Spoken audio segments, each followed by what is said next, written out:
नमस्कार, Ram Ram. BNA network के YouTube channel पर आपका स्वागत है। मैं हूं कुलभूषण।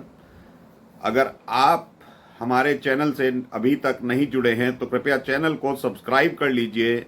मेरा कंटेंट, मेरा विश्लेषण आपको पसंद आता है तो भरपूर लाइक भी कीजिए। पिछले 3 दिनों में 2 घटनाएं हाई कोर्ट में घटी हैं और 2 हाई कोर्ट में घटी हैं। एक इलाहाबाद हाई कोर्ट और एक झारखंड हाई कोर्ट। और तीसरी एक घटना घटी है संसद के अंदर, लोकसभा में, जहां प्रधानमंत्री नरेंद्र मोदी ने खुल्लम खुल्ला आगाह कर दिया इकोसिस्टम पर प्रहार करने के लिए। लेकिन एक घटना जो इलाहाबाद हाई कोर्ट की तरफ से हुई वो नरेंद्र मोदी के लोकसभा में व्याख्यान देने से पहले घटित हुई। और इलाहाबाद हाई कोर्ट ने जो टिप्पणी करी है उसे देखना, उसे समझना इस देश की सरकारों का, अधिकारियों का और समाज का भी अपने आप में महत्व रखता है। क्योंकि वो जो टिप्पणी करी है इलाहाबाद हाई कोर्ट के जस्टिस ने, जस्टिस अग्रवाल हैं, रोहित रंजन अग्रवाल, जो एक केस में सुनवाई कर रहे थे और वो मसला था धर्म परिवर्तन का। वो किसी व्यक्ति की जमानत अर्जी पर सुनवाई कर रहे थे और जो एक्यूज्ड था वो लिप्त था धर्म परिवर्तन कराने के मामले में।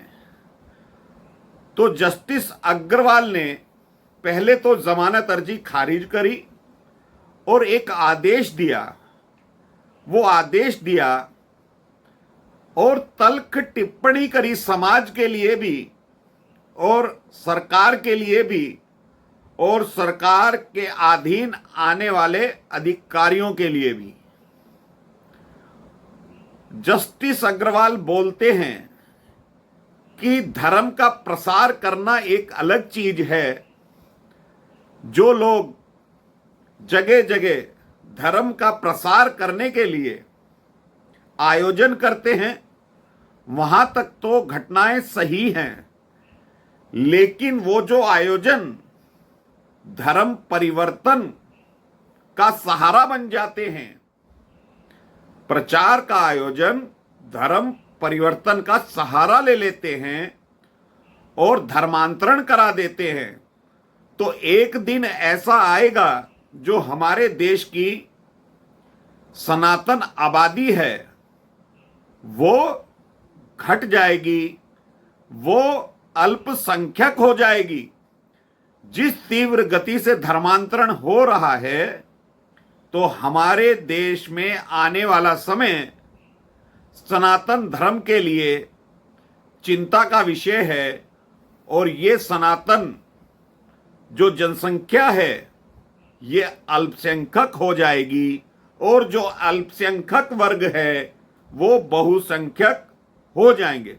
तो इतनी तल्ख टिप्पणी अगर कोई जुडिशरी में बैठा हुआ व्यक्ति कर दे तो सरकार को समझ लेना चाहिए कि ऊंचे तबके के अधिकारी, क्योंकि जस्टिस भी एक तरह के अधिकारी होते हैं, और वो जो न्याय के जरिए आदेश पारित करते हैं, और उन्होंने तो जमानत तक खारिज कर दी कि हमें जमानत देनी नहीं है ऐसे व्यक्ति को जो धर्मांतरण में लिप्त हो। ऐसे व्यक्ति को किस लिए जमानत दी जाए? तो ये सरकार के लिए शुभ संकेत है, मोदी सरकार के लिए शुभ संकेत है कि वो कड़े से कड़े कानून लागू करे और लागू करने के बाद अधिकारियों को आदेश दे कि उनका पालन सख्ती से हो। और ऐसे ऐसे कानून लागू कर दिए जाने चाहिए कि कोई धर्मांतरण में पकड़ा जाए तो वो देश विरोधी कानून देश के अंतर्गत आना चाहिए। जस्टिस अग्रवाल ने यह कहा कि हमारे देश में जो दलित पिछड़े हैं, आदिवासी हैं और जो गरीब वर्ग है, वो इन लोगों के झांसे में आ जाता है, इन्हें लालच दिया जाता है। तो धर्मांतरण करने के लिए ये लोग लालच भी देते हैं और सब्ज बाग दिखाते हैं। जब व्यक्ति धर्मांतरण कर लेता है तो उसका अपने धर्म में लौटना बहुत मुश्किल हो जाता है। घर वापसी का अभियान आरएसएस ने बहुत चलाया, लेकिन घर वापसी नहीं हुई लोगों की। महाभारत काल में कौन सा धर्म था? केवल सनातन धर्म था। रामायण काल में कौन सा धर्म था? केवल सनातन धर्म था। लेकिन उसके बाद जो शाखाएं निकली सनातन धर्म में से, वो अन्य शाखाएं विकसित हुई। लेकिन हमारा देश हिंदू बहुसंख्यक देश है, तो जज महोदय ने आगाह किया है कि कहीं ये हिंदू वर्ग एक दिन अल्पसंख्यक ना बन जाए।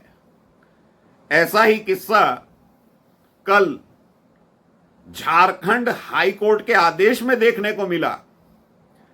झारखंड हाई कोर्ट ने, चंपई सोरेन थे कल तक मुख्यमंत्री, उनको फटकार लगाई है, आदेश दिया है मुख्य सचिव को कि जो 6 जिलों में, झारखंड के 6 जिलों में बांग्लादेशी और रोहिंग्या बढ़ते जा रहे हैं, डेमोग्राफी चेंज कर दी है और सरकारी योजनाओं का लाभ उठा रहे हैं, उनके आधार कार्ड राशन कार्ड बन गए हैं, तो मुख्य सचिव को आदेश दिए, सरकार को आदेश दिए और केंद्र सरकार को भी आदेश दिए कि जितने भी बांग्लादेशी और रोहिंग्या इस देश में हैं, उन्हें तुरंत बाहर कर दिया जाए, उन्हें चिन्हित किया जाए।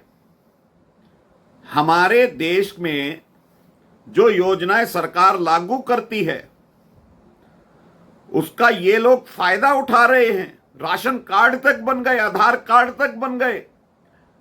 और ये मामला झारखंड हाई कोर्ट में डिवीजन बेंच का फैसला है, एकल पीठ का फैसला नहीं है। तो ये जो हमारे देश का जनमानस है, हमारे देश के अधिकारी हैं और हमारे देश की जो विभिन्न सरकार हैं, कुछ सरकारें तो इको सिस्टम के जरिए काम करती हैं और हो सकता है झारखंड में भी यही कार्य हो रहा हो। निशिकांत दुबे जो सांसद है झारखंड से, उन्होंने लोकसभा में अभी 2 दिन पहले ही ये बातें कही हुई हैं और वो जहां से जीत कर आए हैं, उनके जीत का मार्जिन कम हो गया है। वो खुद कह रहे थे कि मैं 10,000 वोटों से ही जीत कर आया हूं। हेमंत सोरेन उनकी ही लोकसभा सीट में से एक विधानसभा सीट से विधायक हैं, जो कि आज उन्होंने शपथ भी ली है, मुख्यमंत्री पद की, जेल से रिहा होकर आए हैं।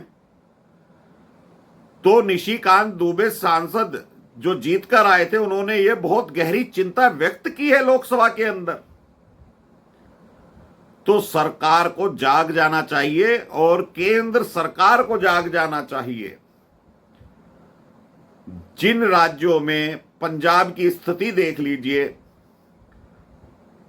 सुना है कि 2,000 करोड़ रुपए लगाकर चर्च का निर्माण किया जा रहा है।